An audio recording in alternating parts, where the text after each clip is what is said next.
Porsche Cayenne to bez wątpienia jeden z najważniejszych filarów sukcesu marki ze Stuttgartu, który od przeszło 2 dekad udowadnia, że rasowe, sportowe geny można z powodzeniem zamknąć w nadwoziu praktycznego i potężnego SUV-a.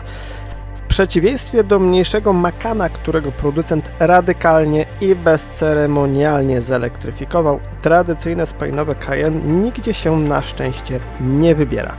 Przynajmniej na razie. Niemiecki koncern oficjalnie uspokaja i potwierdza plany równoległego rozwoju wariantów benzynowych jeszcze przez kilka lat. Miejmy nadzieję.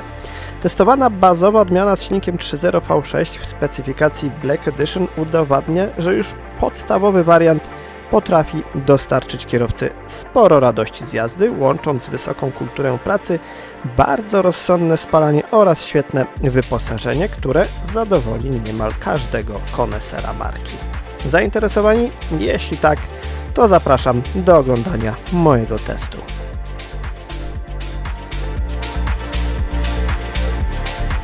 No i od razu zabieramy się do oglądania i prezentacji, zaczynając naturalnie od bagażnika, bo jeśli ktoś twierdzi, że jeśli Porsche to raczej mało funkcjonalnie, no to niech sam zobaczy, bo w kwestii walorów transportowych testowane w pełni spalinowe Porsche Cayenne wypada wprost rewelacyjnie. Brak konieczności upychania pod podłogą wielkich akumulatorów trakcyjnych sprawia, że do dyspozycji pasażerów oddano potężny bagażnik o pojemności aż 772 litrów, co czyni z tego niemieckiego SUV-a niezwykle pakownego kompana na dalekie, rodzinne wyjazdy.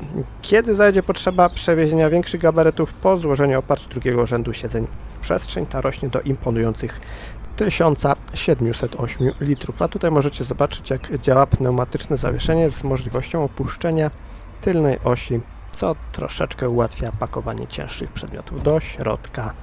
Jak zresztą również widzicie, dodatków i gadżetów tutaj również nie brakuje. Tutaj okienko rewizyjne, pod podłogą również jest sporo miejsca, choć tutaj oczywiście trochę zajmuje zestaw audio Bose, albo jak to woli Bose.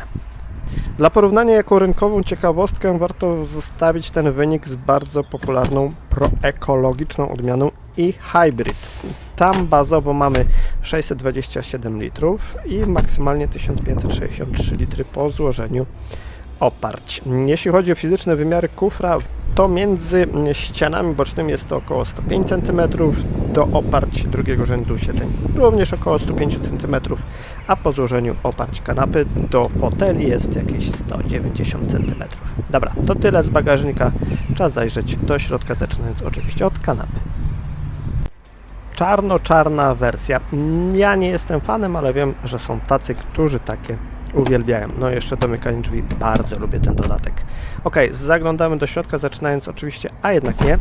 Tutaj jest taka dźwignia, którą można pod pewnym kątem regulować oparcie. Tak, złącza ISOFIX pod klapkami, które oczywiście można zgubić.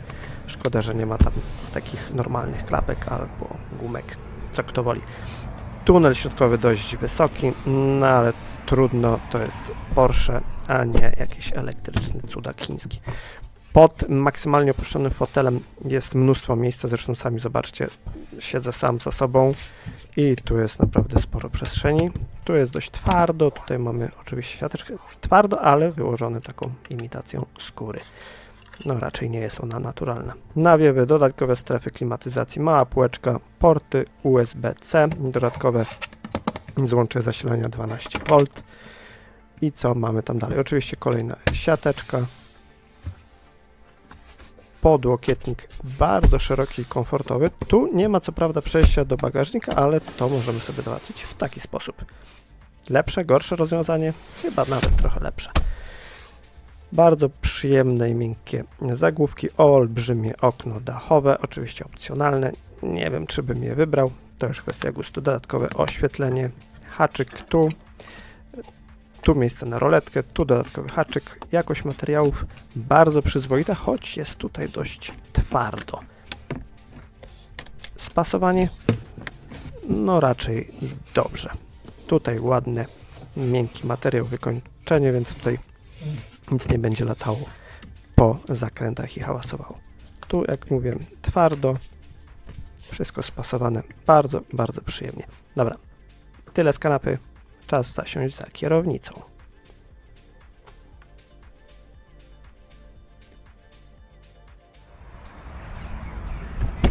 Zaraz siądziemy na fotelu kierowcy, ale jeszcze rzut oka na kanapę z tyłu, którą można, jak widzicie, regulować wzdłużnie w zakresie kilkunastu centymetrów. Tu było maksymalnie do tyłu. Zasiadamy za kierownicą, zamykamy delikatnie, bo jest zamykanie drzwi. Tak, tutaj mamy przycisk uruchamiania. Szkoda, że nie kluczyk, albo chociaż taka imitacja kluczyka, no ale cóż, takie mamy czasy. System chyba każdy doskonale zna. To jest to samo, co mamy w 911, w Panamerze, ale nie w nowym Macanie. W nowym Macanie jest już trochę inny system. Jeżeli chcecie go zobaczyć, to odsyłam do mojego filmu. Testowałem Macana już jakiś czas temu. Tu może być dodatkowy ekran przed pasażerem, jednak jest taka błyszcząca zaślepka. Niezbyt ładna. Zresztą tutaj tego piano black jest naprawdę bardzo dużo. Tu ładowarka indukcyjna z chłodzeniem aktywnym. Jak widzicie, mamy wentylację, podgrzewanie foteli, dodatkowy schowek, uchwyty na kubki z dodatkowym portem zasilającym i bardzo płytki schowek jest, ale naprawdę nie schowamy tutaj zbyt wiele. Butelka, no zapomnijcie. Schowek przed pasażerem za to jest dość pojemny i oczywiście wyłożony miękkim w dotyku wygłuszającym materiałem. Zegary przed kierowcą, tak wiem, to jest dość kontrowersyjna sprawa. Niektórzy woleliby tutaj normalne, analogowe, piękne zegary, które były jakiś czas temu w Porsche. Możemy sobie zrobić taką imitację wirtualną, ale to jednak nie jest to samo. Obsługa jest bardzo prosta, intuicyjna. Mamy tutaj dużo opcji i to wszystko jest czytelne, ale no nie wygląda. Jakość materiałów na boczkach praktycznie taka sama jak z tyłu. To wszystko jest bardzo dobrze spasowane, gdzieś pod mocnym naciskiem odrobinkę zatrzeszczy, ale nie jest to jakoś bardzo dokuczliwe. Chociaż mogłoby być odrobinę lepiej. Tryby jazdy 3. Są łopatki do zmiany biegów. Wszystko ładnie spasowane. Nieźle to wygląda. Wiem, że tutaj mogą być również inne materiały, zresztą jak ktoś chce, niech się pobawi w konfiguratorze, bo tam opcji jest naprawdę mnóstwo. Jeżeli ktoś lubi, no to zabawę ma na kilka ładnych godzin. To tyle z wnętrza, czas zajrzeć pod maskę. A pod maską teoretycznie nic ciekawego, bo to bazowa, najsłabsza w cudzysłowie odmiana Porsche Cayenne, ale to wciąż 3-litrowe V6, które generuje 353 konie mechaniczne mocy oraz 500 Nm momentu obrotowego. Napęd trafia naturalnie na wszystkie koła za pośrednictwem 8-biegowej przekładni automatycznej Tiptronic S. Przyspieszenie od 0 do setki zajmuje równe 6 sekund lub 5,7 sekundy z opcjonalnym pakietem Sport Chrono. Prędkość maksymalna 248 km/h. A ile to pali?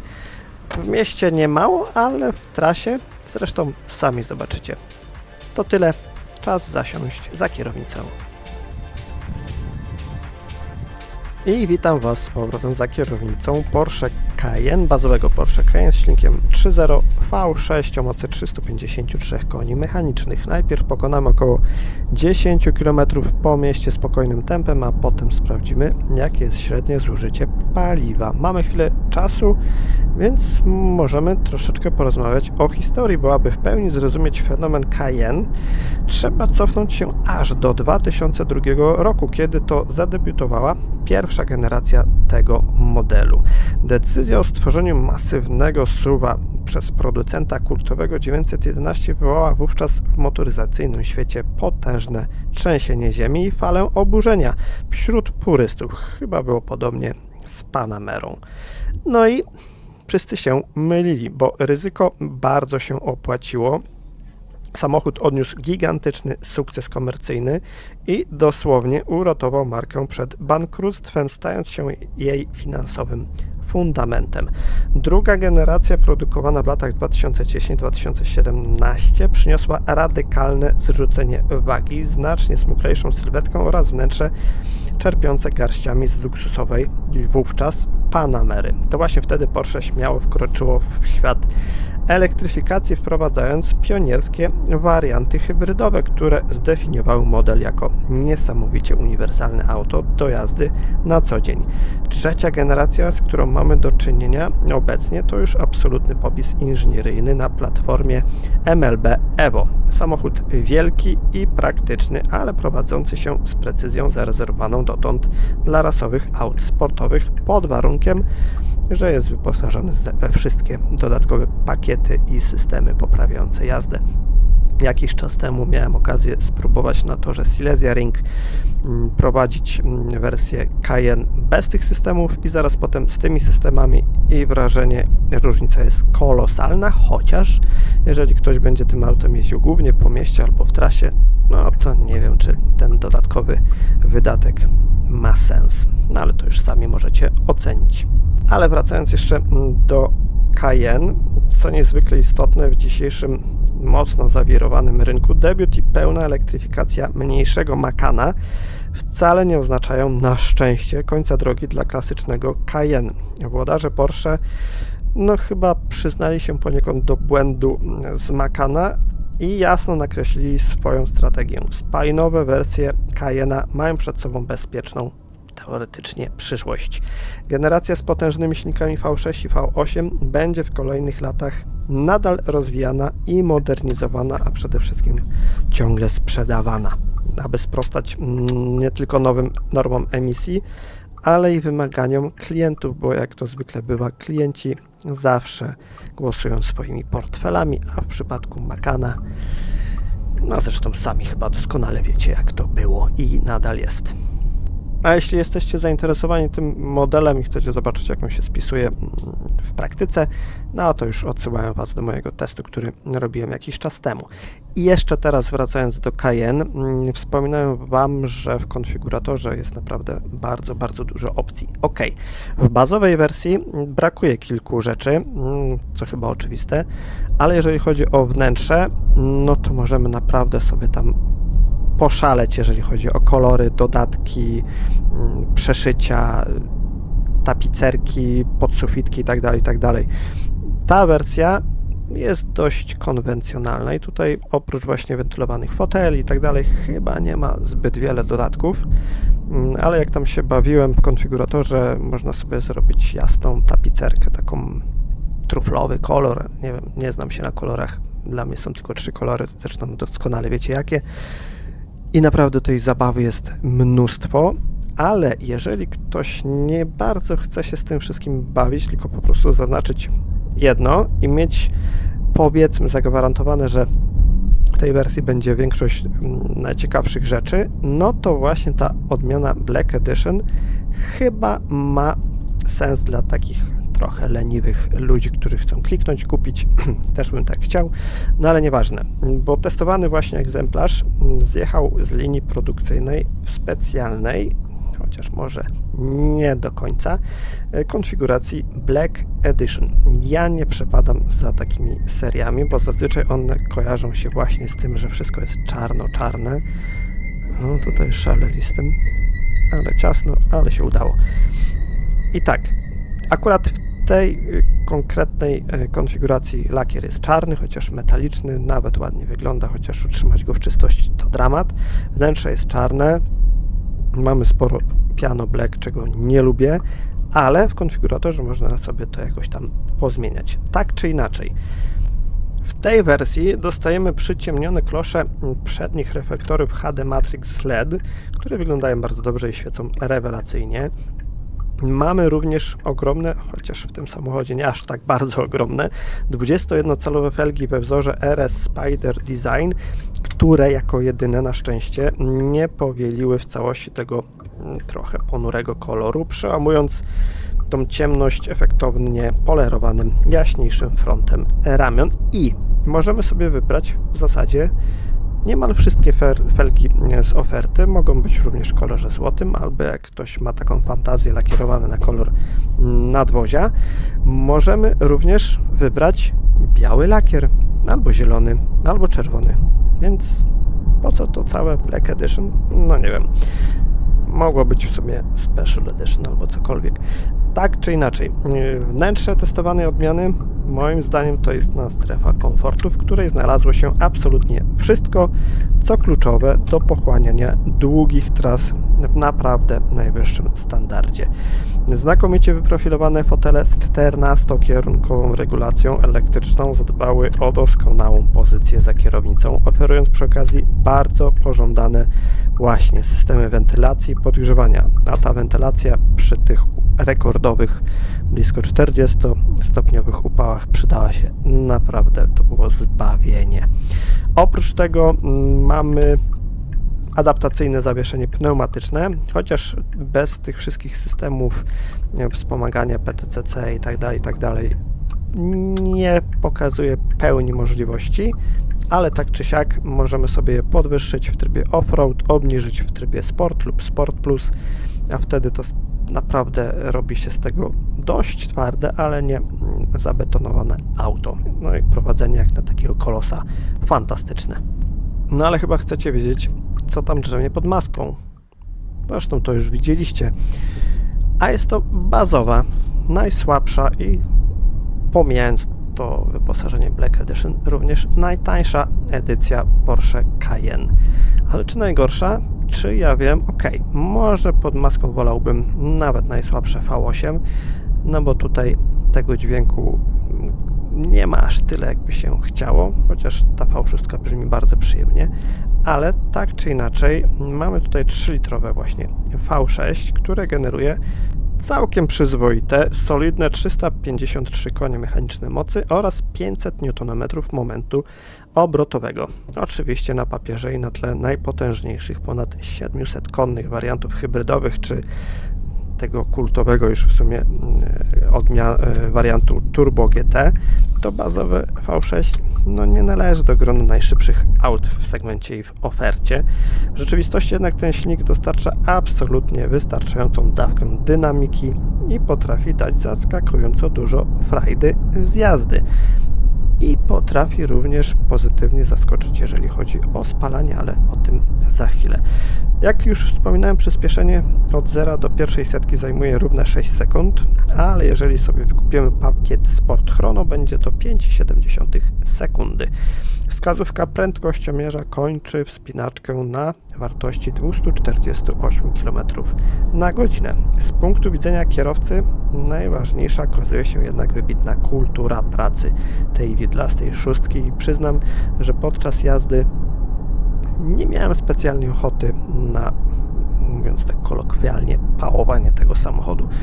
Jeździłem spokojnie, cieszyłem się naprawdę rewelacyjnym komfortem, a jakbym miał na to pieniądze i bym chciał troszeczkę więcej mocy, to pewnie wybrałbym właśnie S-kę albo optymalnie GTS. No chyba że miałbym gdzie to auto ładować, wtedy w grę wchodziłaby odmiana i hybrid. No dobra, a jak ta bazowa wersja spisuje się w mieście i ile zużywa paliwa? Po 10 km jest to 12,9 litra na 100 km. Tragedii chyba nie ma. A teraz sprawdzimy sobie spalanie na drodze podmiejskiej przy prędkości od 70 do 100 km na godzinę. Po drodze jakieś światła, trochę ruchu. Zobaczymy, jak wyjdzie spalanie w takich warunkach. Jeszcze chwila o prowadzeniu. To nie jest auto o takim typowo sportowym zacięciu, bo takich wariantów jest w ofercie kilka. To jest bazowy, więc raczej nikt nie będzie tym się wybierał na tor.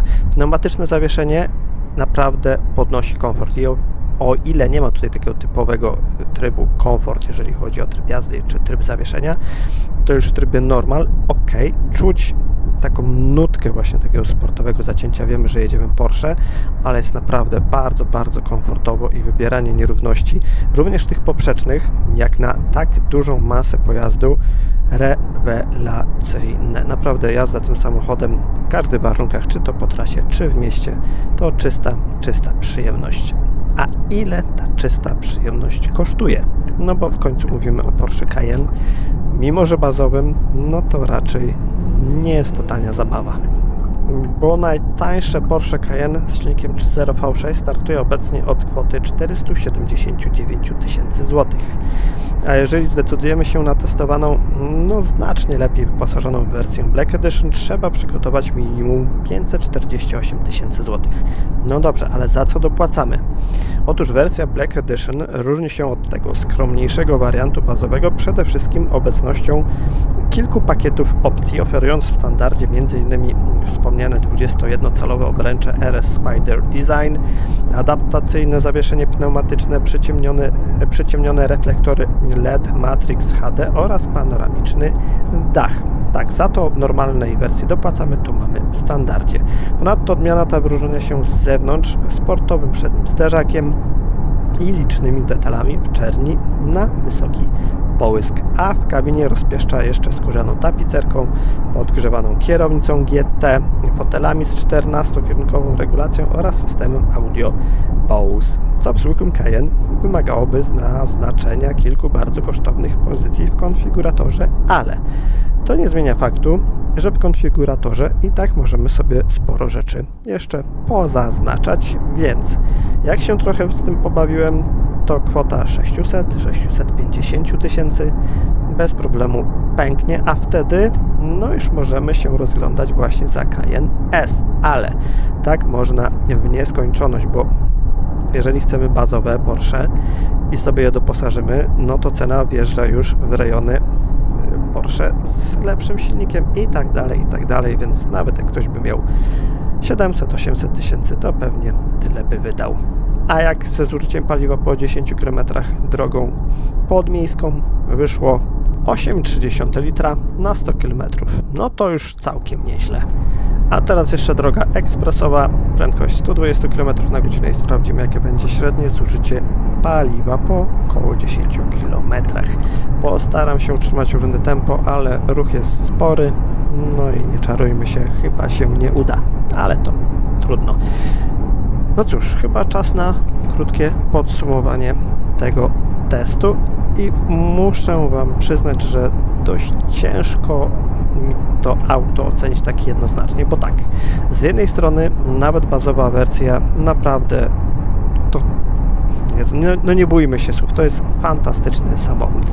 Nawet w bazowej wersji daje sporo frajdy, mnóstwo komfortu, rewelacyjne wyposażenie i to poczucie obcowania z samochodem trochę wyższej klasy mimo wszystko, ale kusi jeszcze ten konfigurator i możliwość wzięcia na przykład mocniejszej odmiany z idealnie brzmiącym silnikiem 4.0 V8.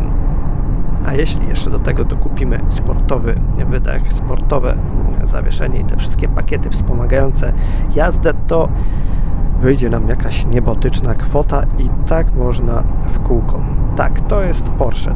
To nie jest samochód dla biednych ludzi. Nie oszukujmy się. Tutaj jak ktoś wchodzi do salonu i chce totalnie bazowy model, dobrze, może go kupić, ale to trzeba mieć naprawdę mocną psychikę, żeby żyć z takim niedosytem przez kilka lat. Tak czy inaczej, czy wybrałbym bazowe Porsche Cayenne? Chyba tak, bo nie mam jakichś ambicji torowych. Nie muszę być zawsze pierwszy spod świateł, a nawet wersją bazową zazwyczaj byłem.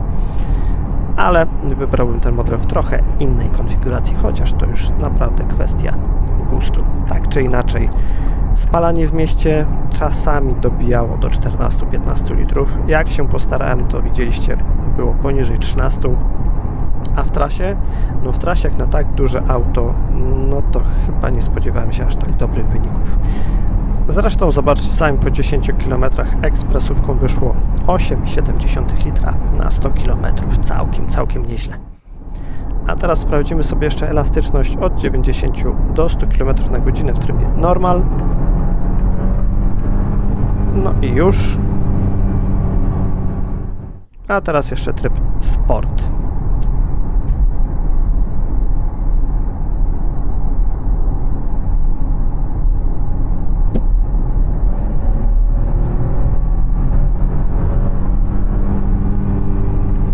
Z dynamiką, jak widzicie, nawet w bazowej wersji nie ma najmniejszego problemu. A co by było w tych topowych? Muszę to kiedyś sprawdzić. A teraz jeszcze sprint od 0 do 100 km na godzinę, tryb normal. Uruchomimy. O tak, tam się wcisnął auto start stop. Trzeba było go wybudzić i od razu gaz do dechy. A teraz jeszcze tryb sport. Poczekam jeszcze chwilę na obniżenie i utwardzenie zawieszenia. Spróbuję przeprowadzić taką procedurę startu z podpompowaniem turbiny. Zobaczymy, czy coś to da. Chyba dało.